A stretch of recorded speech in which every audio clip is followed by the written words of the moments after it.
Hello everyone, how are you. आज का हमारा सेशन रहने वाला है फ्यूचर के ऊपर और ये हमारी टेंथ की आज की लास्ट क्लास होगी, क्योंकि इससे पहले हम 4 क्लास पढ़ चुके हैं। उसमें प्रेजेंट के बारे में पूरा कंप्लीट पढ़ चुके हैं, पास्ट के बारे में कंप्लीट हम कर चुके हैं। तो आज की क्लास में हम अपना पास्ट के बारे में पढ़ेंगे, तो सॉरी फ्यूचर के बारे में आज पढ़ने वाले हैं, क्योंकि पास्ट के बारे में हमने पिछली वाली क्लास में पढ़ लिया था।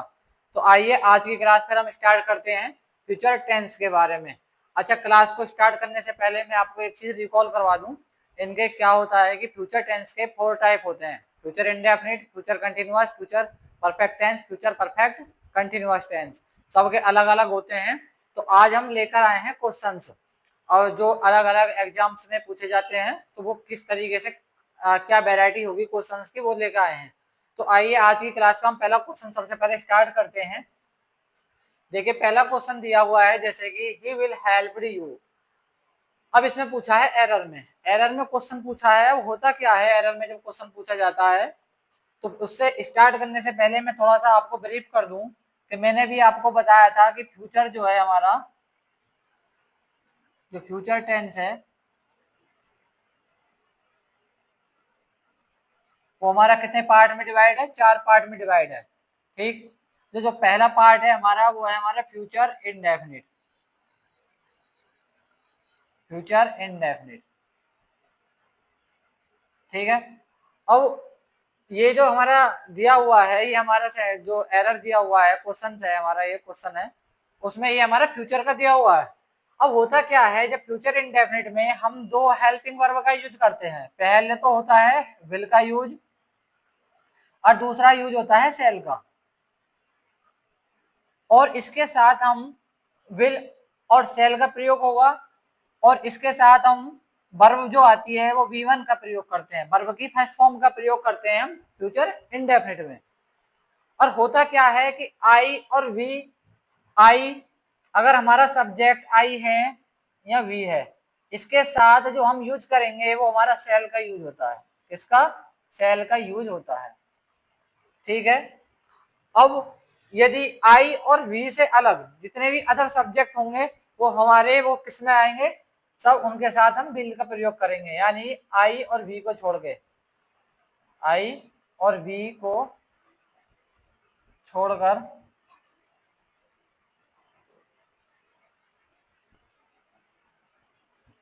सभी के साथ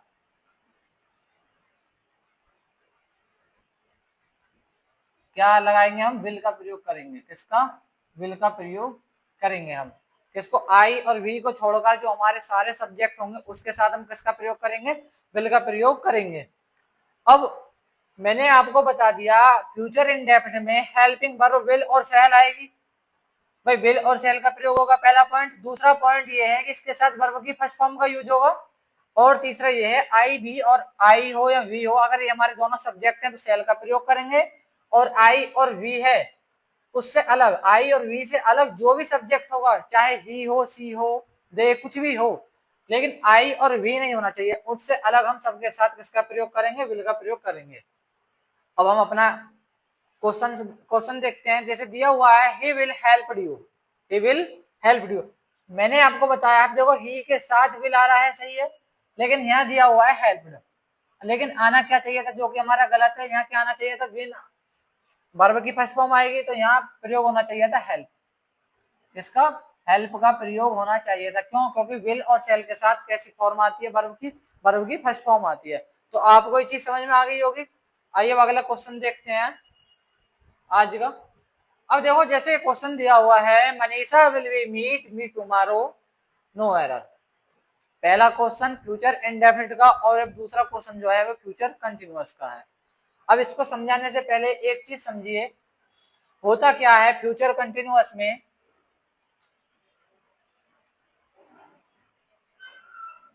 फ्यूचर कंटिन्यूअस में पहला हमने इंडेफिनिट के बारे में बात करी, और अब हम कंटिन्यूअस के बारे में बात करेंगे। फ्यूचर कंटिन्यूअस, अब इसमें क्या होता है फ्यूचर कंटिन्यूअस में कि हमारे आई और वी के साथ, आई और वी के साथ तो हम सेल लगाते हैं। किस हेल्पिंग वर्ब का प्रयोग होता है? सेल का, ये आपको पता है। दूसरा, आई और वी से जितना आई और वी के अलावा आई और वी के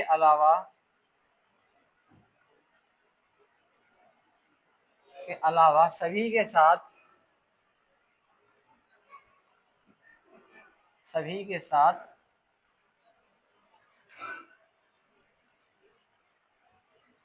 किसका प्रयोग करते हैं? आई और वी के अलावा सभी के साथ विल का प्रयोग होगा। किसका होगा? विल का प्रयोग होगा। पहला पॉइंट हमारा ये होगा, ठीक। दूसरा पॉइंट हमारा ये होगा कि आई और वी से अलग जितने भी हमारे सब्जेक्ट होंगे उनके साथ सेल करेंगे। लास्ट क्वेश्चन में भी ये बताया। और तीसरा पॉइंट हमारा ये है कि अगर फ्यूचर कंटिन्यूअस में होता क्या है, विल और सेल के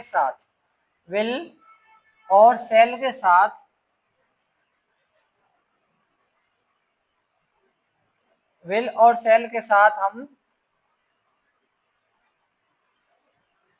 इसमें वी का प्रयोग होता है। किसका? वी का प्रयोग होता है कंटिन्यूअस में।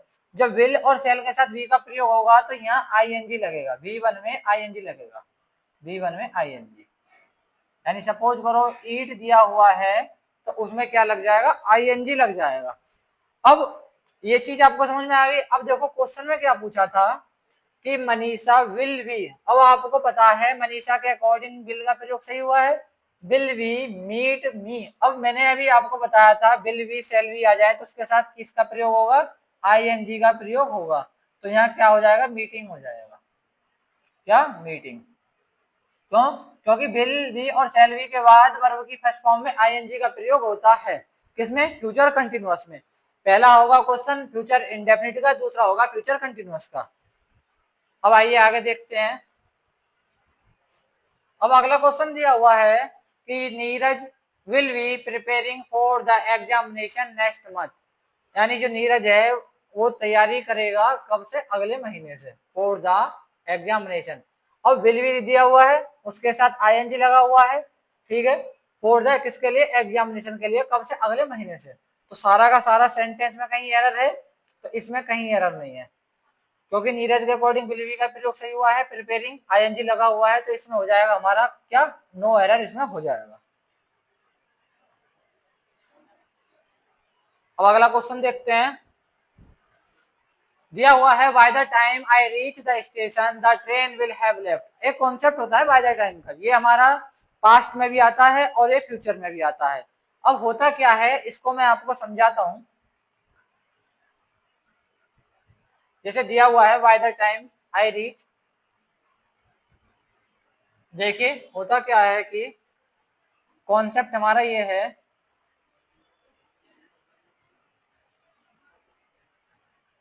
जो कॉन्सेप्ट है वो हमारा ये है कि जब जब बाय द टाइम स्टार्टिंग में आता है,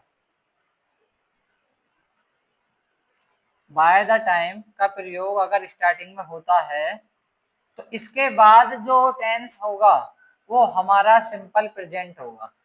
क्या होगा? Simple present.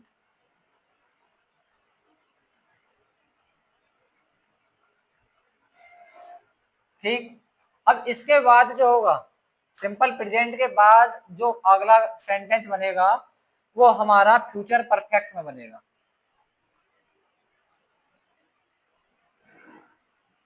फ्यूचर परफेक्ट में बनेगा।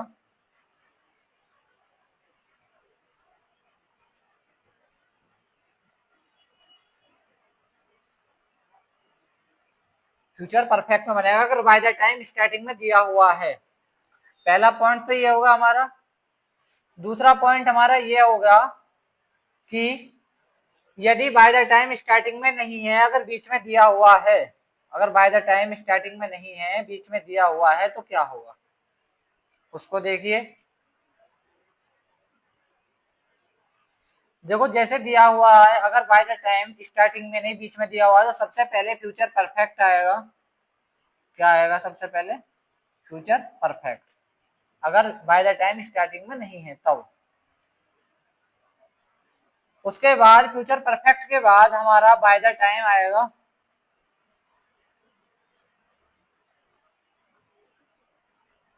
बाय द टाइम का प्रयोग होगा।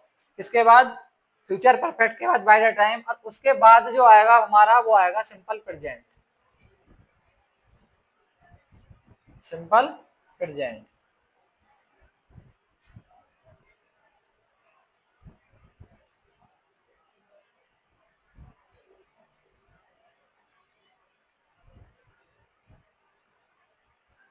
ठीक है, कहने का मतलब अगर बाय द टाइम स्टार्टिंग में है तो उसके बाद सिंपल प्रेजेंट कॉमा के बाद फ्यूचर परफेक्ट का प्रयोग होगा, ये हमारा फॉर्मूला है। फिर फ्यूचर परफेक्ट अगर बाय द टाइम बीच में है तो उससे पहले फ्यूचर परफेक्ट का और उसके बाद में सिंपल प्रेजेंट का प्रयोग होगा। अब क्वेश्चन को देखते हैं, क्वेश्चन में क्या दिया हुआ है, देखिए बाय द टाइम स्टार्टिंग में है आई रीच द स्टेशन, आई के साथ रीच लगा हुआ है, वर्ब की फर्स्ट फॉर्म है, सही है। The train will have left. अब होता क्या है कि विल और सेल के बाद, विल और सेल के बाद अगर हैव आ जाए, अगर हैव आ जाए तो V3 का प्रयोग होता है, वर्ब की थर्ड फॉर्म का प्रयोग होता है। इसके बाद विल और सेल के बाद अगर हैव आ जाए उसके बाद V3 आ जाए तो किसका प्रयोग होगा, वर्ब की थर्ड फॉर्म का प्रयोग होगा। तो the train will have left, सही है, छोड़ने के लिए लेफ्ट थर्ड फॉर्म है, तो इसमें हो जाएगा नो एरर। फॉर्मूले के अकॉर्डिंग हमारा सारा सेंटेंस ये सही है। तो आपको समझ में आया होगा ये वाला कॉन्सेप्ट। आइए अब आगे चलते हैं, अगला क्वेश्चन क्या था। अगला क्वेश्चन दिया हुआ है कि I shall have finished my work before you come.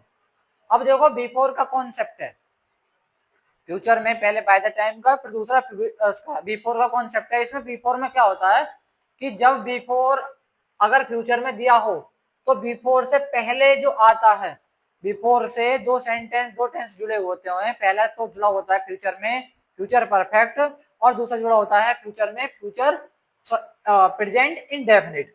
अब होता क्या है, जो कॉन्सेप्ट है वो हमारा ये है कि जब जब बिफोर स्टार्टिंग में आए, जब जब बिफोर स्टार्टिंग में आए तो इससे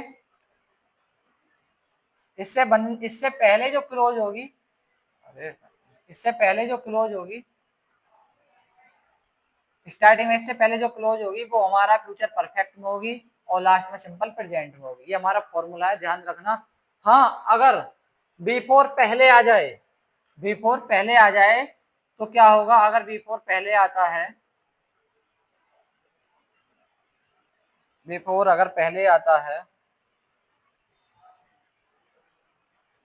बिफोर, तो उसके बाद हमारा जो सिंपल प्रेजेंट है इसके साथ आ जाएगा, उसके सिंपल प्रेजेंट,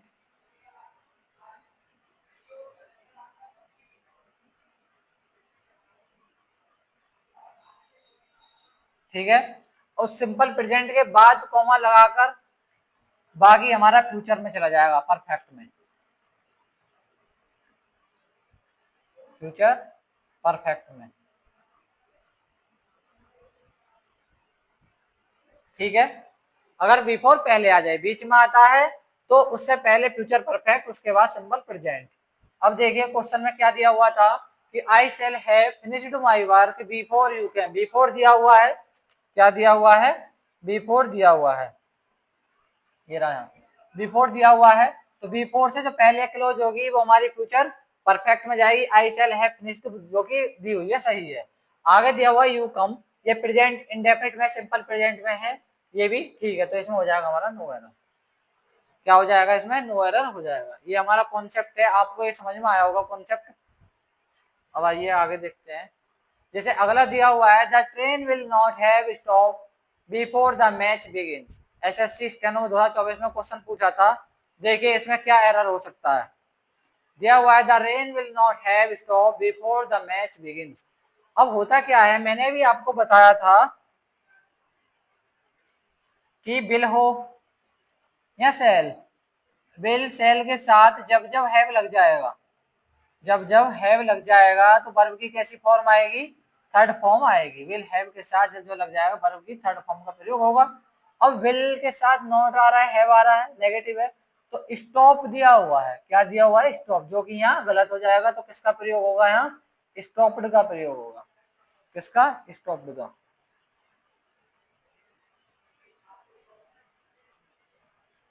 यानी स्टॉप की जो थर्ड फॉर्म होगी वो स्टॉप्ड होगी। आया समझ में। तो इस तरीके से भी एरर, क्योंकि बाकी तो सारा दिया हुआ है सही बिफोर, तो बिफोर वाले में मिस्टेक नहीं बनाकर यहाँ पर वर्ब की फर्स्ट फॉर्म लगाकर दे दी।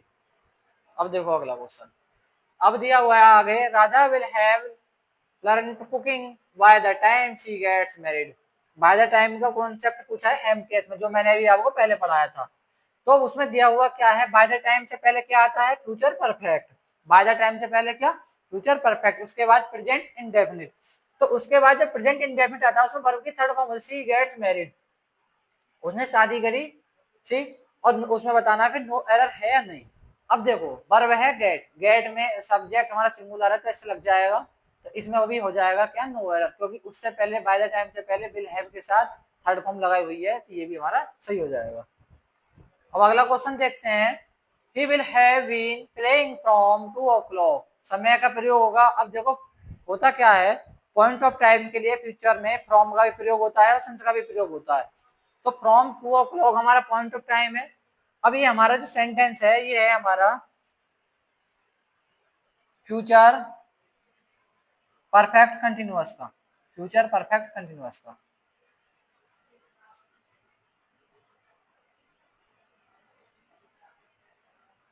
ठीक है, अब होता क्या है, इसमें जो पहला पॉइंट है वो ये है हमारा, इसमें जो पहला पॉइंट है वो ये है कि विल और सेल तो दिया होगा, विल होगा या सेल होगा, उसके साथ हैव दिया होगा, क्या होगा, हैव दिया होगा, उसके साथ विल लगा कर देगा, और फिर जो आएगा वो हमारा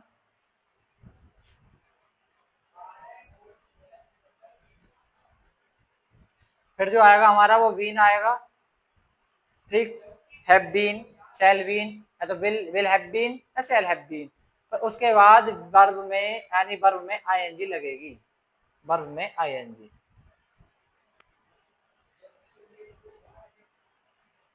ये है कॉन्सेप्ट। अब he will have been playing, अब ये पता कैसे चलेगा आईएनजी लगेगी, इसमें टाइम भी दिया गया होता है, जैसे कि 2 o'clock दिया, पॉइंट ऑफ टाइम है तो पॉइंट ऑफ टाइम के साथ या फ्रॉम या सिंस कोई सा आ सकता है, पीरियड ऑफ टाइम है तो 4 आएगा, तो पॉइंट ऑफ टाइम दिया हुआ फ्रॉम सही है, will have been playing ही के अनुसार विल भी का प्रयोग सही है, हैव बीन प्लेइंग सही आ रहा है, तो इसमें क्या हो जाएगा, नो एरर हो जाएगा। मेन ध्यान रखना है कॉन्सेप्ट का, कॉन्सेप्ट क्या है, तो कॉन्सेप्ट ये है। अब अगला क्वेश्चन देखते हैं, स्टेनो में पूछा था, इन अगस्त नेक्स्ट ईयर, अगले साल के अगस्त में, he will be in studying for 4 hours। देखिए फॉर 4 hours, 4 ईयर्स, क्या दिया हुआ है, 4 साल दिया हुआ है, यानी 4 ईयर्स। ये जो है हमारा,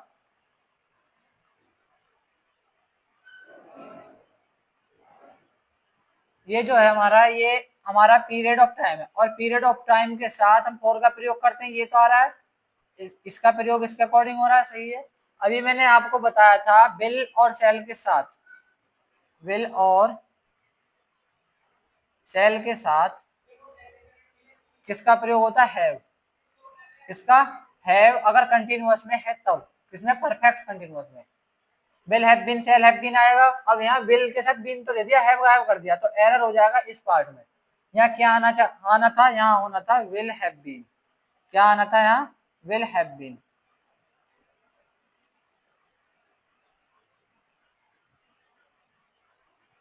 विल हैव बीन, ठीक है, इस चीज में एरर हो जाएगा। किसने पूछा था, स्टेनो में क्वेश्चन पूछा है, तो इस तरीके से भी एरर बन सकते हैं, क्योंकि आपको पता होना चाहिए विल और सेल के साथ कंटिन्यूअस में, फ्यूचर कंट्री परफेक्ट कंटिन्यूअस में will have been, shall have been का प्रयोग होता है, जो कि उसने यहाँ विल बीन लगा के दे दिया, मिस्टेक कर दी, इस पार्ट में एरर हो गया। अब अगला दिया हुआ है, she will have been working at the company for 20 years by the time she retires. अब देखो बाय द टाइम का जो प्रयोग है वो परफेक्ट कंटिन्यूअस में तो होता ही है, फ्यूचर के में, वो परफेक्ट मतलब फ्यूचर परफेक्ट में तो होता ही है, फ्यूचर परफेक्ट कंटिन्यूअस में भी हो जाता है, जैसे कि इसमें दिया हुआ है किसी विल हैव बीन। हमको याद ये रखना है कि जब जब बाय द टाइम अगर बीच में दिया हुआ उसके तुरंत बाद तो हमारा सिंपल प्रेजेंट आएगा, अगर ये समय के साथ दिया है तो फिर हमारा फ्यूचर परफेक्ट कंटिन्यूअस आएगा। तो she will have been playing, she have been working दे दिया, सही है, 20 ईयर्स से हमारे पीरियड ऑफ टाइम है तो 4 का प्रयोग हो रहा है, सही है, ठीक। तो ध्यान ये रखना है, अगर बाय द टाइम स्टार्टिंग में आज बीच में दिया हो या स्टार्टिंग में दिया हो, बाय द टाइम। तो इससे पहले कभी कभी हम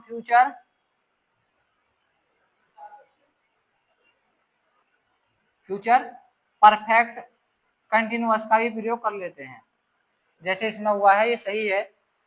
और उसके बाद हमारा सिंपल प्रेजेंट यानी प्रेजेंट इंडेफिनिट,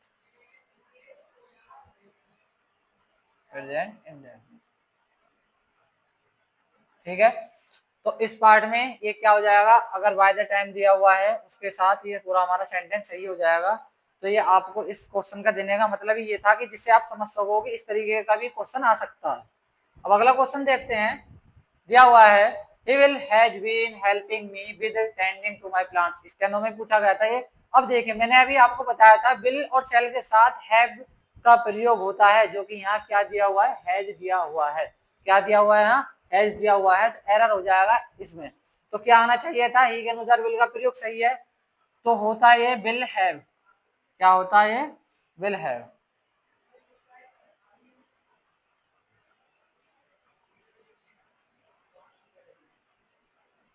विल हैव, उसके साथ फिर बीन, विल हैव बीन का प्रयोग होगा, विल हैव बीन। ठीक। तो आज की क्लास ये हमारा सारा कॉन्सेप्ट है, पहले देखिए। तो आज की क्लास में हमने आपको फ्यूचर के जितने भी क्वेश्चन बन सकते हैं उसका कॉन्सेप्ट के थ्रू सारे समझा दिए हैं, और टेंस हमारी तरफ से कंप्लीट हो चुका है। आपको प्रैक्टिस करनी है, और ज़्यादा से ज़्यादा वीडियो को शेयर करें, सपोर्ट करें, लाइक करें, और कमेंट भी करके बताएं कि सेशन कैसा लगा। और आगे हम गोल्डन कॉन्सेप्ट लेकर आएंगे, अलग अलग इंपॉर्टेंट ऐसी क्लास आएगी बहुत जल्द कि जिसमें हम ऐसा कॉन्सेप्ट लेकर आऊंगा मैं, जिसमें कि जो यानी एग्जाम के पॉइंट ऑफ व्यू से जो अलग अलग एग्जाम्स होते हैं उनमें वो कॉन्सेप्ट आता हो, उससे फिर प्रीवियस ईयर में प्रैक्टिस करेंगे, जिससे क्या होगा, वो कॉन्सेप्ट को आपको आइडिया हो जाएगा कि इंपॉर्टेंट कॉन्सेप्ट है, कम समय में ज्यादा चीज प्रोवाइड हो जाएंगी। तो कमेंट करके जरूर बताना है कि आज की क्लास आपकी कैसी लगी। और सारा देखो हमने फ्यूचर पूरा कंप्लीट करवा दिया प्रीवियस ईयर के क्वेश्चन के साथ। तो बताए जरूर कमेंट में। तो ठीक है, समय कमेंट करें और शेयर करें।